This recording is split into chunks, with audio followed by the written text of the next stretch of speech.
नमस्कार, आप देख रहे हैं आईसीबी न्यूज। सरकार के द्वारा एक और बड़ा फैसला किए जाने की खबर सामने आ रही है। आपको बता दें कि छोटे बैंकों का बड़े बैंकों में विलय करने के बाद अब एक और बैंकों से जुड़ा हुआ बड़ा फैसला सरकार के द्वारा लिया जाने वाला है। आपको बता दें कि जो छोटे बैंकों के विलीनीकरण के बाद जो बैंक बाकी बचे हैं उनका प्राइवेटाइजेशन किया जाएगा। इस तरह की खबर फिलहाल सामने आ रही है।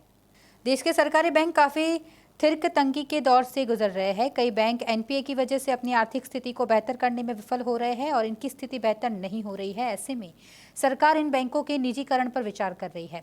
रिपोर्ट के मुताबिक वित्त मंत्रालय ने कुछ सरकारी बैंकों के निजीकरण की प्रक्रिया शुरू कर दी है। यह प्रक्रिया इन बैंकों के निजी हितों को देखते हुए शुरू की जा रही है ताकि उन्हें और भी मजबूत बनाया जा सके। छोटे सरकारी बैंकों का बड़े बैंकों में विलय के बाद सरकार ने एक और फैसला किया है।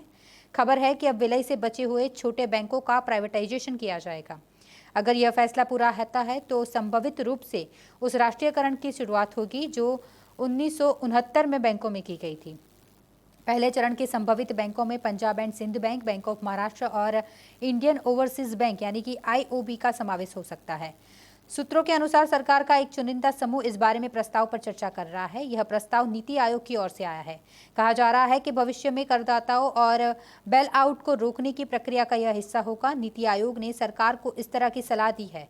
नीति आयोग ने कहा है कि बैंकिंग सेक्टर में लॉन्ग टर्म प्राइवेट कैपिटल को मंजूरी दी जाए। यह भी सलाह दी गई है कि चुनिंदा औद्योगिक हाउसों का बैंकिंग लाइसेंस दिया जाए। साथ ही यह कैविएट भी उनसे लिया जाए कि वे समूह की कंपनियों को कर्ज नहीं देंगे। बताया जा रहा है कि इस प्रस्ताव की जो चर्चा है वह सरकार के उच्च स्तर पर की गई है।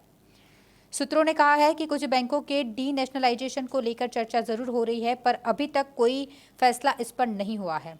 चर्चा को तब फाइनल माना जाएगा जब बैंक राष्ट्रीयकरण एक्ट को सुधारा जाएगा। भारतीय रिजर्व बैंक के यूनिवर्सल बैंकिंग लाइसेंस के दिशा निर्देशों के मुताबिक बड़े औद्योगिक घरानों को बैंकिंग में 10% तक के निवेश की मंजूरी है, लेकिन वे बैंक चलाने के लिए एलिजिबल एंटाइटल नहीं है। सरकारी बैंकों की ऑनरशिप और प्रशासन बैंकिंग कंपनीज एक्ट 1970 के तहत चलाया जाता है।